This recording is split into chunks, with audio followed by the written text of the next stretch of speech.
Hello everyone, I'm Denis Poisson and this is the Foolish Fish Roundup of all the books that I've read and received in the month of July. These are the esoteric and occult books that have caught my eye and that I've added to my collection, some of which I've read all the way through, some of which I've just had a brief overview of, but all of which I've had some experience with, and I just wanted to show you what they look like, what the contents are like, so that you can then decide which of these you'd like me to review in the month of August. So we're going to start off with a couple of books that I received from Black Letter Press, and this first one is the Comte de Gabalis, or the Count of Kabbalah, and this is a book that was published in the 16th century originally, and this is a lovely new edition. As you can see, you know, Black Letter Press always make sure that their books are gorgeous, really, really well presented. The cover is immelin, so it's a textured kind of paper, and it's gold stamped and blind embossed, as you can see, with this very,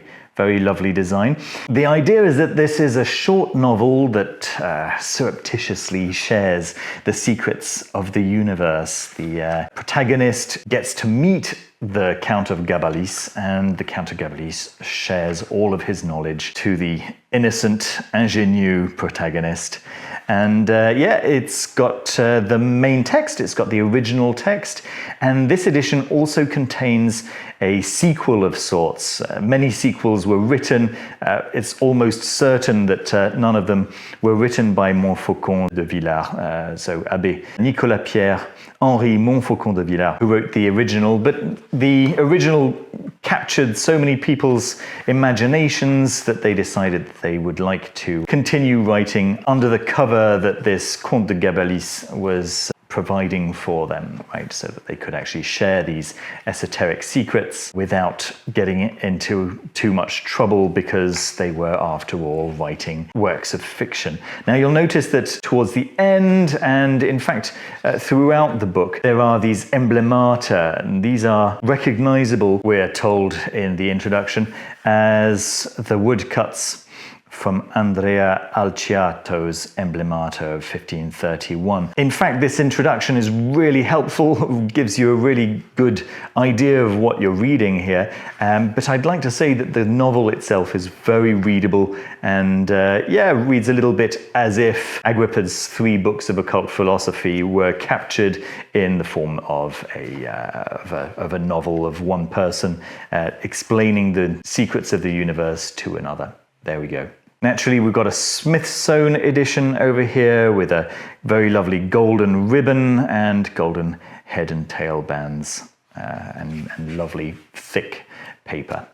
It's a small book, it's a small format book, but it's got nice sized font. It's certainly very, very readable. There's nothing about this that would make you squint or anything like that. It's just that they've fitted fewer words per page, but it's very nice, very comfortable to read. There we go, that's the Comte de Gabalis.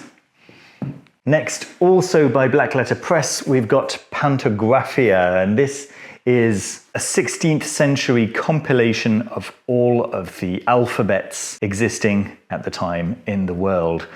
It's fascinating stuff. The alphabets are given in the hand of the author, and he also provides the Lord's Prayer, transcribed phonetically with a Latin, English alphabet, of course, so that people seeing the alphabet would then be able to get an idea of what it would have sounded like. It's very cool, very complete, lots and lots of information here, lots and lots of different alphabets represented. And if you're interested in the history of alphabets and linguistics in general, then yes, I think this is going to be of great interest to you. It's caught my eye when I was going around Watkins Books in the month of May. I realized that this was one of the Black Letter Press books that I just hadn't seen close up. And yeah, Claudio very kindly sent me a copy so that I could get a close look, and here it is. And this way you get to see a close look as well. Very, very nice stuff, a very lovely introduction. Let me give you a look at the cover over here. A very, very beautiful edition. Black and gold stamp on the front.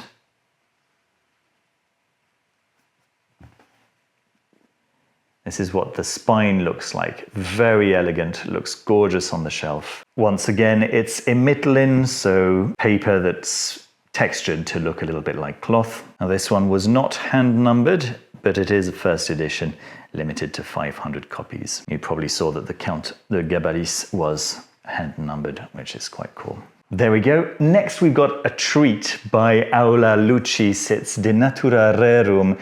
I'm holding the standard edition in my hands right now, but I've also been sent the deluxe edition, and I just can't wait to show you the deluxe edition in a second. First of all, I'll tell you what's inside by showing you the standard edition. So, De Natura Rerum, or On the Nature of Things, is Paracelsus's explanation in 9 parts, 9 essays, explaining to a close friend of his how nature works. It's very, very interesting. The way he explains everything in these 9 essays really encourages the researcher to do their own research. He doesn't give answers. It's not a list of detailed magical correspondences or alchemical correspondences, but rather a method for arriving at your own list of correspondences. So you can see it's divided into the original 9 books.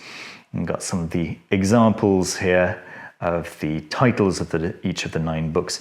And there's this really nice appendix at the very, very end. As you can see, it's beautifully published. I'm a huge fan of what Aula Lucis have been doing recently, and here is the appendix at the end, which is a glossary. They call it a chemical dictionary, right?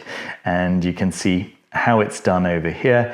It's described here as a chemical dictionary explaining hard places and words met withal in the writings of Paracelsus and other obscure authors. There we are. And so you can see that each letter has been given this lovely illuminated capital letter there, and each entry has got the word written in red and explained in black. Now, of great note here is the introduction by Austrian alchemist Peter Hochmeier, and it's fascinating stuff. It's quite a long introduction, introducing the works of Paracelsus, but also going into quite a lot of detail to describe the contents of the work itself. I'm actually a very big fan of the way this is all laid out here, with titles of each paragraph describing the contents in the margins over here for quick reference. It's really, really nicely done. And I've just got to commend once again Aula Lucis for producing such a beautifully presented, beautifully laid out, beautifully produced book. It really highlights the work of Paracelsus and gives it the treatment that it deserves. And then in the back of the book, you'll find a full description of this particular edition and then a handwritten number of this particular copy. Very nice. So this is what it looks like from the side of the spine. And I've just brought the first book, the Hermetic Arcanum, this first book from the same series, just to put it next to it, and you'll see that it's a slightly different color. I believe that the third book in the series is once again a slightly different color, but all in these kind of dark tones, which give it an overall very nice look. But this is the one that I'm really very excited to show you. This is the deluxe edition of the same book, De Natura Rerum, and it's in full leather. And this is a technique that I don't see very often, folks. Very often when I see blind embossed books like this, it's either in one direction or in the other. You don't get some raised bits and some sunk in bits.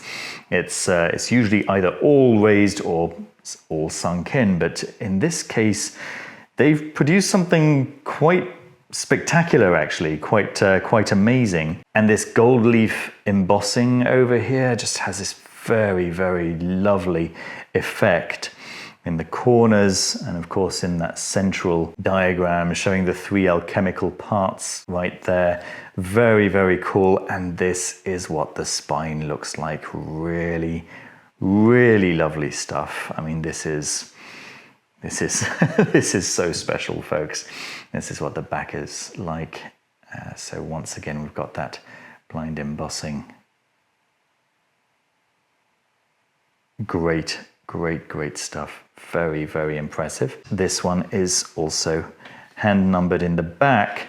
I'll show you the end papers in a second. The contents are all identical. It's got the same quality of paper. It's a slightly textured cream paper, very lovely. And then this edition does actually have an extra page between that edition description and the end papers. And look at the end papers, folks. This is what they look like.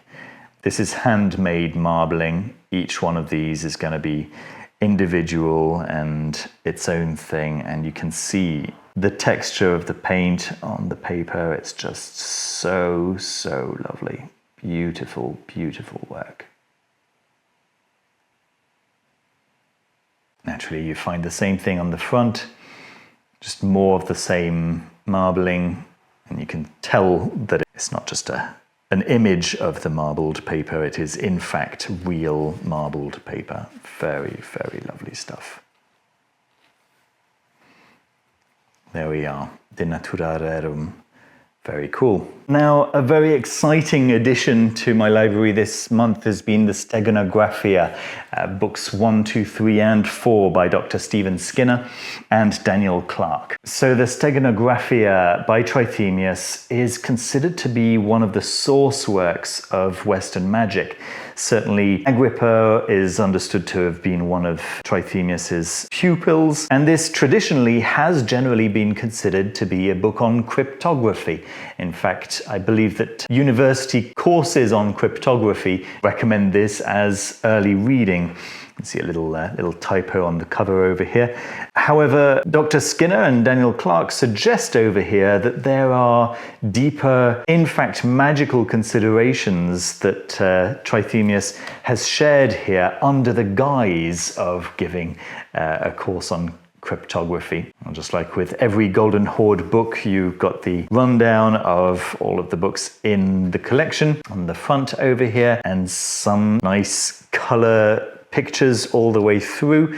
If you know Stephen Skinner's style, then this very much follows it. You have the translations themselves of the actual books, and then you've got his thoughts on it, and Daniel Clark offers some insights as well. Got a very nice introduction at the beginning, telling us a little bit about the figure of the Abbot of Spanheim, telling us about his history and why he wrote the book the way he did, and also giving us some insights into how we might put the information in this book to work for ourselves.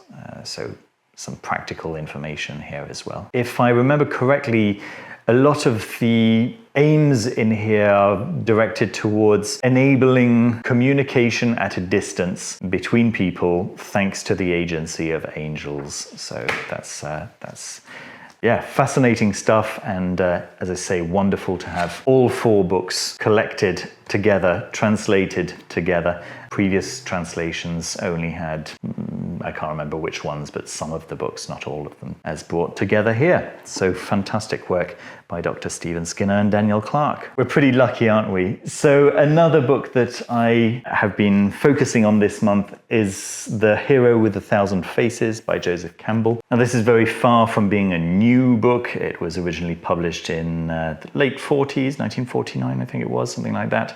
And to the point that many people will know this as the inspiration for George Lucas for Star Wars, in which Joseph Campbell describes the archetypal story that underpins every other story, and in fact suggests that it also underpins all of the mystical texts of most traditions. He calls it the monomyth, and I'm specifically reading this in an attempt to try to get a grasp over the concept of fictional plotting. I'm desperately trying to put together a plot for a novel, and I'm struggling with it. And I'm struggling even more because I'm spending all my time reading this fascinating book, and it really, really is fascinating.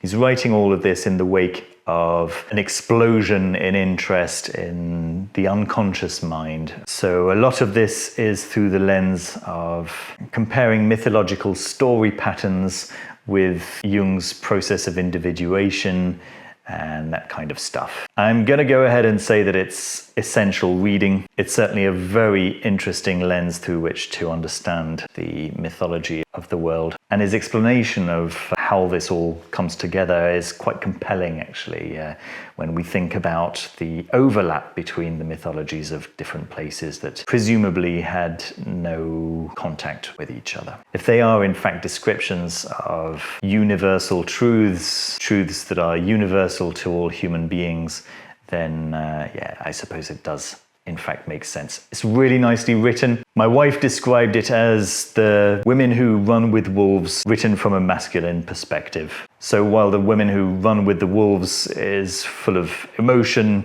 this is very factual. This is a hardback edition that was published a couple of years ago, and it's just paper bound with a silver stamp on the front there. Rather unimaginative, but as you can see, it is very profusely illustrated.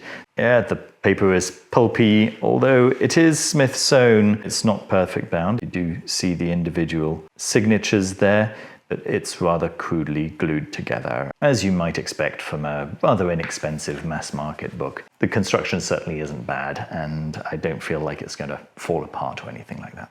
All right, moving on to the next book, which is Unquiet Voices. Now, I'm actually quite excited about this one. The subheader here is The Magical Art of Laying Ghosts, which is a Scottish terminology for talking about putting troublesome spirits or haunting spirits to rest. Rob and Nunny Douglas are clearly experienced. They've been doing this for over 30 years. And one of the things that I really appreciate about this book is that they provide a lexicon for talking about unquiet spirits. And once they've shared this lexicon, they make it very clear what to do depending on what kind of spirit we have, what kind of haunting we have, if it's benevolent or malevolent. They explain how these beings are classified. They explain the best way to approach each type of being. They explain what's going to work, what's not going to work. And they also give us something like a training manual to build up the skills to be able to work out what kind of spirit we've got here and to be able to perform the actions required in each case. Very, very nicely written, very clearly written. Also, I appreciated the way that they hint at the kinds of things to be done that shouldn't be attempted without a mentor present, but doesn't actually go into much detail in that direction at all, so that, yeah, people don't attempt things that they're just not prepared for. I really enjoyed this one. This is just another one of those Llewellyn books that are going to, I expect, go down as a classic, as one of those texts that people do refer to regularly. I liked this one. I'm often surprised at how often people equate esoterica and the occult with work with unquiet spirits, right? And very often when people reach out to me saying, hey, how do I deal with such and such a spirit that's causing trouble in my home, I can only really tell them, listen, protect yourself, and here's a ritual that you can do that will get rid of most things. But I mean, that's not perfect, is it? That's not ideal, treating every situation with a nuke. So this is a book that can give you that insight into maybe fine-tuning how you deal with these unquiet spirits. I think it's probably a book that many aspiring occultists will even wish to start off with because it'll directly answer many of their questions. In my own case, this isn't at all the reason why I wanted to get into the occult, but I can see how for many people, this is exactly what they're probably looking for. And then finally, my big purchase of the month. This is the Austin Osman Spare deluxe box set with the tarot and, of course, the deluxe edition of the book. Let me come down here and show you what's inside the box. So I'll take off the cover over here, and inside you'll find there's a little pin, which is kind of interesting, and I'll tell you why that's interesting in a moment. But then you've got a couple of reproductions of the cards as art prints. Very interesting stuff. Very cool, 4 of those. And then you have, let me just get this out, we've got the tarot deck itself, which comes in this lovely cloth bag with AOS, Austin Osman spare, of course. And then you get the deck out, and that's in a cardboard box of its own, which comes with a little white book, of course. And then you have the deck itself. And you can see on the back, and this is what I was talking about with the pin, you can see that the backs have got different colors, which is very unusual for a tarot deck, of course. We can see on this enamel pin here that those are the backs of the cards that are clearly represented, right, in those various different colors.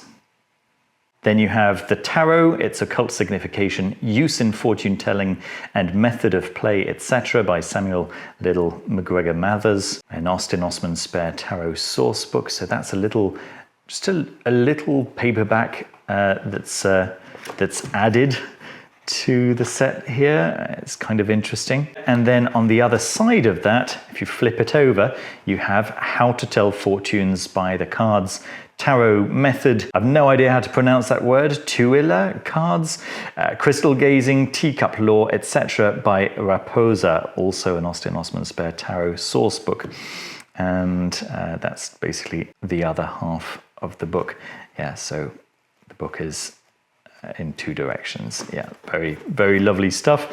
And then finally, Lost Envoy, the tarot deck of Austin Osman spare, edited by Jonathan Allen, Strange Attractor Press. This is the super deluxe edition with leather on the spine, and this is a cloth, and it's gold stamped on the front like that. Really, really lovely. You can possibly recognize those different card backs, right? The colors from the backs of those cards as the design there, which is really cool.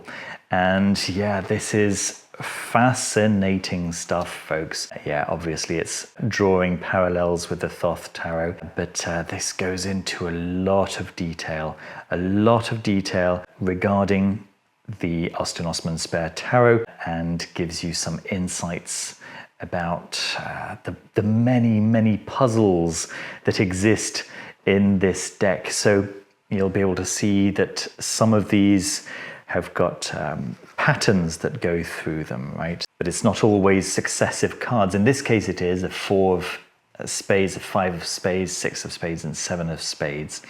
They've all got this serpent going all the way through them.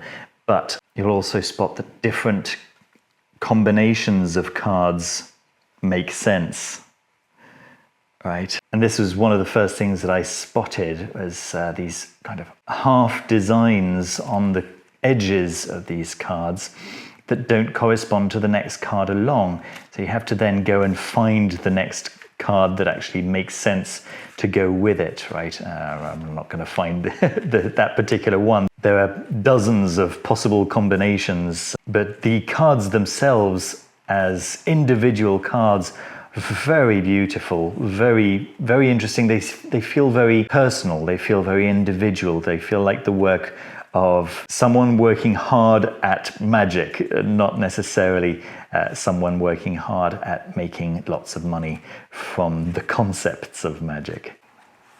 Very, very interesting. And these are available through Strange Attractor's website. In fact, even this deluxe edition is still available to purchase through Strange Attractor's website, and I'll leave links for that down below. There we are, that's everything that I received this month. I hope you found some items that interested you. All of the links to all of the books that I've shown you today can be found in the description of this video. And what about you? Did you receive any interesting books this month? Leave a comment down below with everything that you've been reading recently. Who knows, it might inspire me for a future video. Now, as every month, I will release a poll to allow you to choose which of these books you'd like me to do a full review for. And if you'd like to support the channel, then there is a Patreon where you can donate from $2 upwards to become a full Foolish Fish member. And speaking of members, let me say a big thank you to all of the members on all the levels of membership who make this channel possible. And in particular, the Level Infinity members, David Venturini, Caitlin Kopok, Aritz Murueta Ramos, Linda Hendricks, Stephen Hunter, Susanna Red Elves, Thomas, and Sleepy Zato. Thank you so much for your support, and thank you also to the Level 3 members whose names you can see scrolling up on the left over here. Please look after yourselves, look after each other, and I'll see you very soon with another video. Bye-bye.